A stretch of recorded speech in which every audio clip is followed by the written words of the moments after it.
The demigods saw Lord Shiva sitting under that tree, which was competent to give perfection to mystic yogis and deliver all people. His grave is time eternal. He appeared to have given up all anger. Report by Śrīla Prabhupāda. In this verse, the word Maha-yoga-maya is very significant. Yoga means meditation on the Supreme Personality of Godhead, and Maha-yoga means those who engage in the devotional service of Vishnu. Meditation means remembering, smaranam.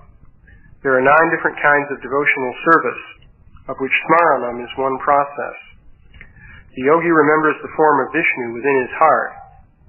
Thus there were many devotees engaged in meditation on Lord Vishnu under the big banyan tree. The Sanskrit word maha is derived from the affix maha. This affix is used when there is a great number or quantity. So Maha-yoga indicates that there were many great yogis and devotees meditating on the form of Lord Vishnu. Generally, such meditators are desirous of liberation from material bondage, and they are promoted to the spiritual world, to one of the Vaikunthas. Liberation means freedom from material bondage or nescience. In the material world, we are suffering life after life because of our bodily identification. And liberation is freedom from that miserable condition of life. So, continuing description of Kailash.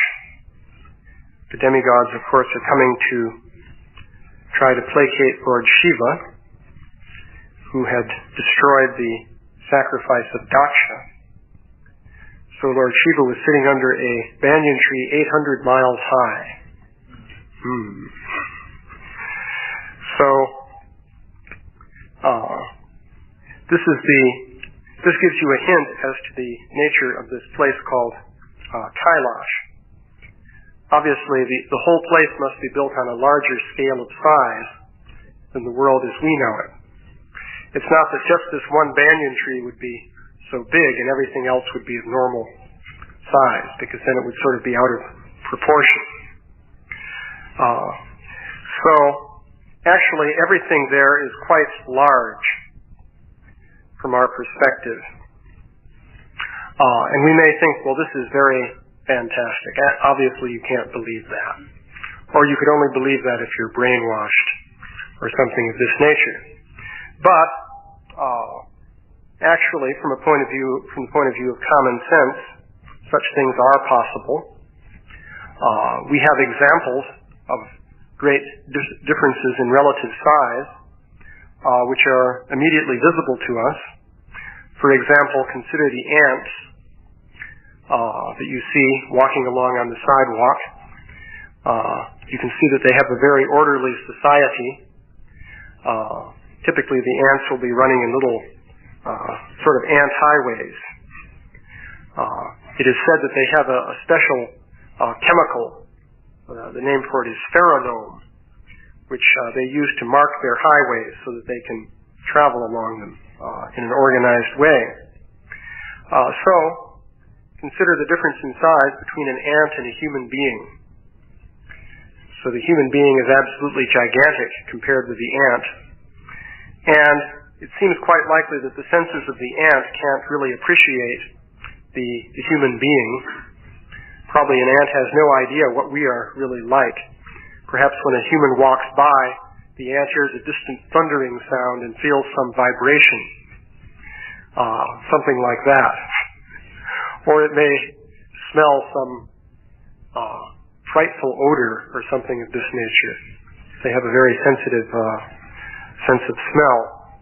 But certainly the ant can't appreciate what we are. And the ant probably has no idea what the human life is like, and how the human being is living for many years, whereas the ant probably lives only for one season at most. So, similarly, it's perfectly possible that there could be regions of the universe which are on a much greater scale than the world as we know it. So apparently that is true, according to the Vedic literature. This Kailash is described as being somewhere in the greater Himalaya mountains, which, as I mentioned before, are 10,000 yojanas high. So that would be, this is using 8 miles per yojana because, of course, the verse says yojana shata, so that means 100 yojanas. So the tree is 100 yojanas high in an area of mountains that are 10,000 yojanas high, so everything is proportional. So, from the point of view of people living there, it's not that they would think that everything there is so big. Rather, they would think our world is extremely small. What are those tiny little human beings anyway? Actually, it's interesting. There was a Christian author named C.S. Lewis who used to write books about heaven and hell and all this kind of thing. And in one book he was describing heaven, and he described the world that we live in, the material world, as existing in some cracks in an area of dried mud in heaven. In other words, our whole world is just down there in the cracks. And in one sense, you can see the Vedic description is parallel to that idea. So this may seem incredible, but it's perfectly possible if you consider examples such as the example of the ants and so forth. Also, by the way, this illustrates the fact that the different cities are used in traveling from one realm to another, because the demigods obviously were on the scale of size of this region of the world. So you can consider this point that the branches of this tree spread for 600 miles around. So that's quite a large tree. Presumably the demigods were on a similar size scale, but when they come and visit people here on the earth, they come in human size. So there's a city called Anima City, which enables one to shrink down in size. So the demigods have to do that just to come here. And then by Mahima City, they can expand their size and go back to their normal state of existence. So that's the description. So, although this Vedic philosophy has, or Vedic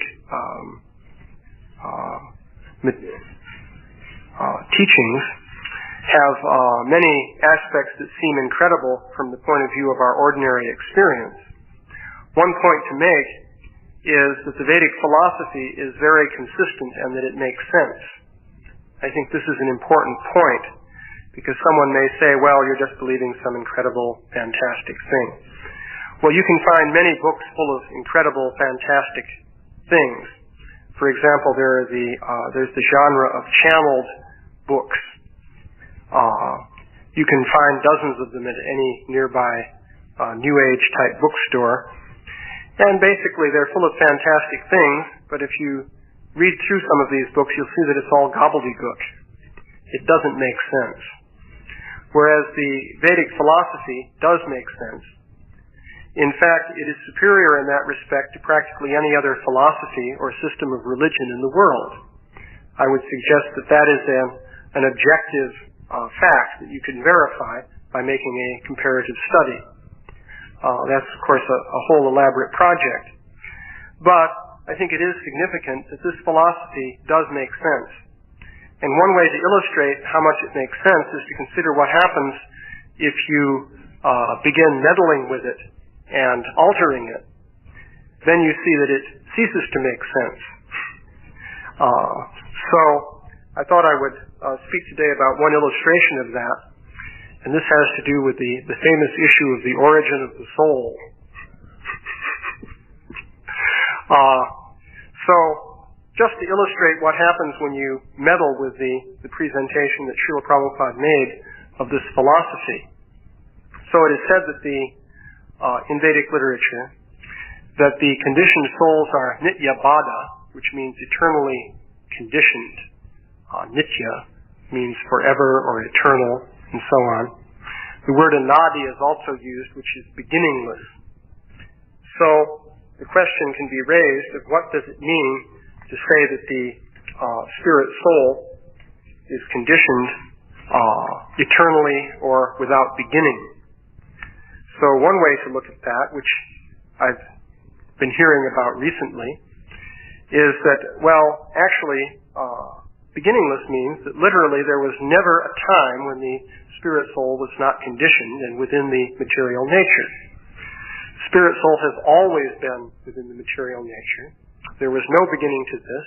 So however far back you go, that's where the conditioned soul was.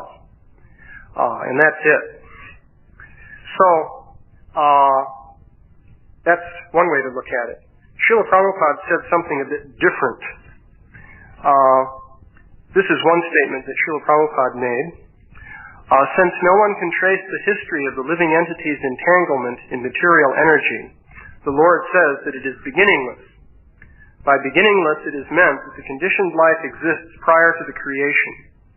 It is simply manifested during and after the creation. So, this statement is made. So here, beginningless is taken to mean two things.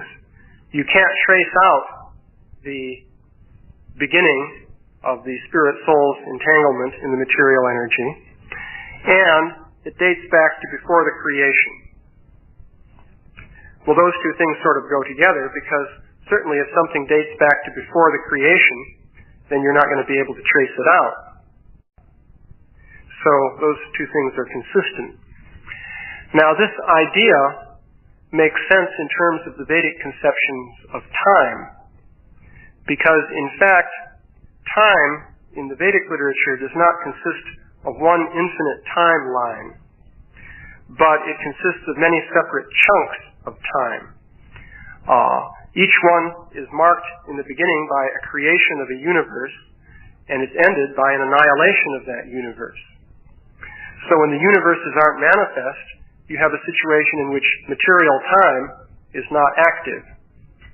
We have many descriptions in the Bhagavatam of the creation of the universe.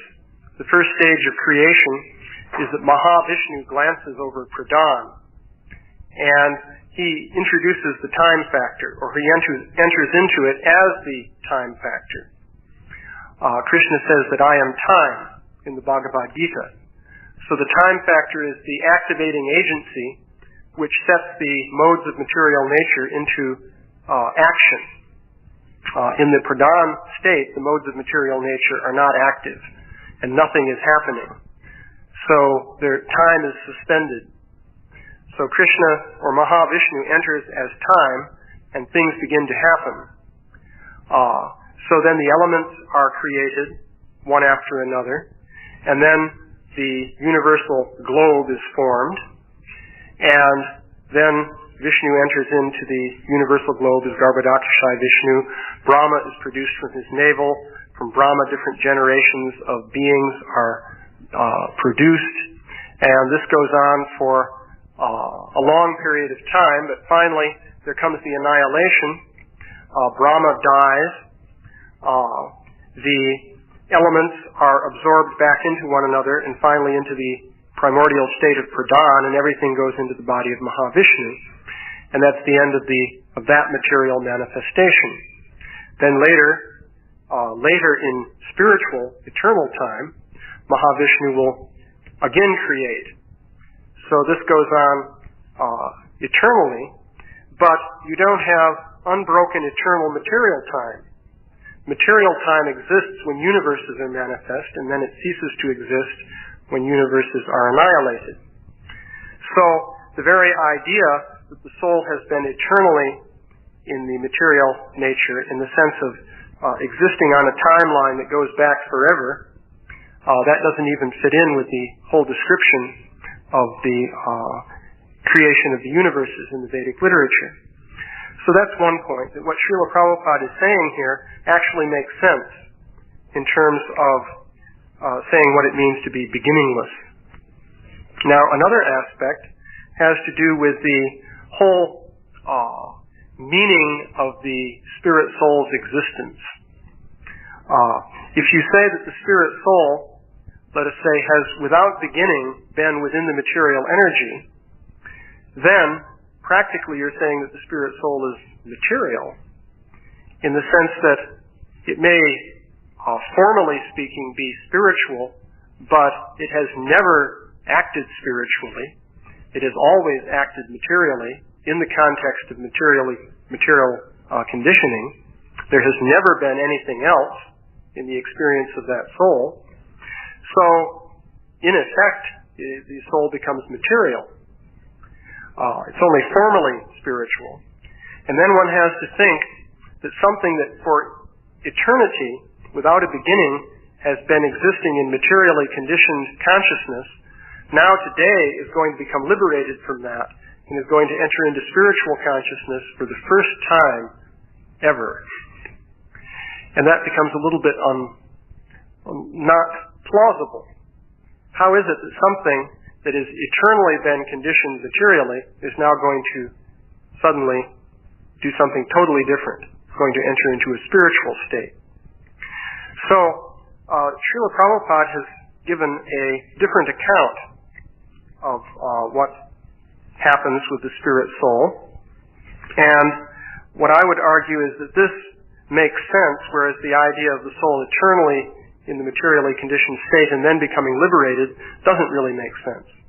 So what Śrīla Prabhupāda says is that the spirit soul by nature is existing in the spiritual world, and by misuse of independence, the spirit soul enters into the material state of existence. And then by proper use of independence, the spirit soul can go back to the spiritual state. So according to this idea, the soul can exist in one state or the other, spiritual or material. The soul is capable of switching back and forth between the two. Its power to do this is called independence. This independence is a natural feature of the soul because the soul is part and parcel of Krishna. Krishna by nature is independent, so the soul, being part and parcel of Krishna, should have a minute degree of independence. So independence means the power to do things rightly or wrongly. One has the power to decide. And if a soul misuses that power, then the soul comes in contact with material nature. Otherwise, the soul is in the spiritual situation. Now, this makes it very plausible that the spirit soul could go back to Godhead, which, by the way, is an interesting phrase, because how can you go back to a place where you've never been? One would have to say that that phrase is meaningless if, in fact, you've never been there, from a grammatical point of view. So, it's good to read this in Śrīla Prabhupāda's own words. There are a few statements here. For example, the living entity exists in the natural state of Krishna consciousness, but he has marginal independence, and this allows him to forget Krishna. Originally, pure Krishna consciousness exists, but because of misuse of marginal independence, there is a chance of forgetting Krishna. So that is stated. In another place, Śrīla Prabhupada said, arguments may be put forward as to why we have been put under the influence of this material energy by the supreme will of the Lord. This is explained in Bhagavad Gita, where the Lord says, I am sitting in everyone's heart, and due to me one is forgetful or one is alive in knowledge. The forgetfulness of the conditioned soul is also due to the direction of the Supreme Lord. A living entity misuses his little independence when he wants to lord it over material nature. This misuse of independence, which is called Maya, is always available. Otherwise, there would be no independence.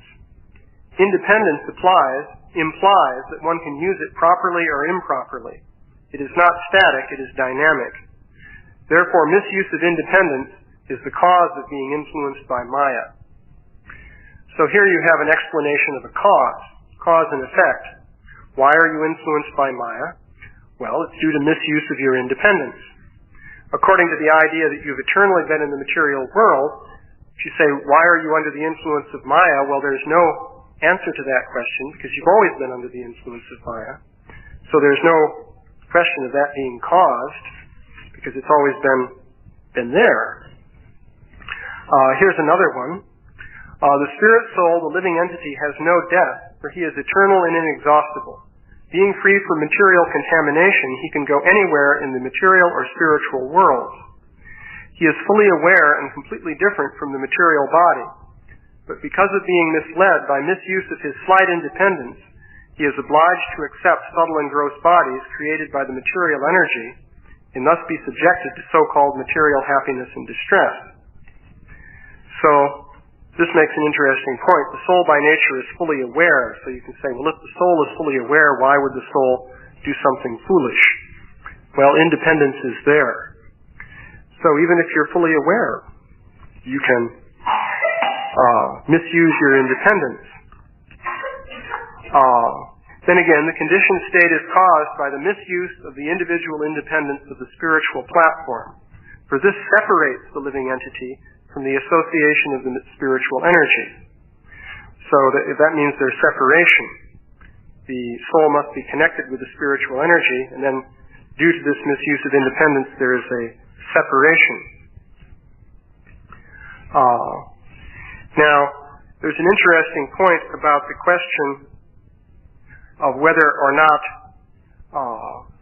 a spirit soul in the spiritual world could come to the material world.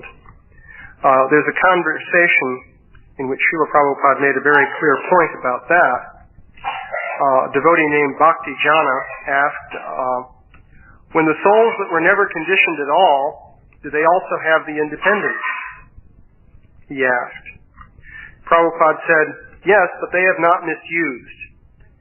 They know that I am meant for Krishna's service, and they are happy in Krishna's service. So Bhakti Jana, could they ever misuse it? Prabhupada, yes, they can misuse it also. That power is there. Devotees, well, I believe you once said that once a conditioned soul becomes perfected and gets out of the material world, and he goes to Krishna Loka, there's no possibility of falling back. Prabhupada, no, there is possibility, but he does not come. Just after putting your hand in the fire, you never put it again if you are really intelligent. So those who are going back to Godhead, they become intelligent. So he's saying that even if you go back to Godhead, there's possibility, because you still have that independence, but it's just like someone putting his hand in the fire. If you're intelligent, you're not going to do that again. And apparently you don't get to go back to Godhead unless you become intelligent. Presumably those who go back are intelligent. So, let's see. Oh yeah. Well, here's another. This is a verse in Bhagavatam. The Brahmana continued, my dear friend, even though you cannot immediately recognize me, this is from the allegory of King Puranjana, even though you cannot immediately recognize me, can't you remember that in the past you had a very intimate friend? Unfortunately, you gave up my company and accepted a position as enjoyer of this material world. So the dear friend is Krishna here. So he's saying, you gave up my company and accepted a position as enjoyer of this material world. So that's in the Bhagavatam, and in the purport, Śrīla Prabhupāda said, the natural position of the living entity is to serve the Lord in a transcendental loving attitude. When the living entity wants to become Krishna himself or imitate Krishna, he falls down into the material world. Or again he says, by misusing his independence, the living entity falls down from the service of the Lord and takes a position in this material world as an enjoyer. That is to say, the living entity takes his position within a material body. So you have the definite idea of a process which results in one's coming to the material world. Let's see, one more. This is the one regarding taking a life as Brahma. It stated, both the Lord and the living entity, being qualitatively spirit soul, have the tendency for peaceful enjoyment. But when the part of the Supreme Personality of Godhead unfortunately wants to enjoy independently, without Krishna, he is put into the material world, where he begins his life as Brahma, and is gradually degraded to the status of an ant or a worm in stool. So, that is stated. Oh, this is in the 9th canto, chapter 24, text 58. So, a few observations on that topic, namely that this philosophy of Krishna consciousness actually fits together in a very logical way, if you consider it. And by making small changes, actually, you can derail the logic of that philosophy. So, all glories to Śrīla Prabhupada.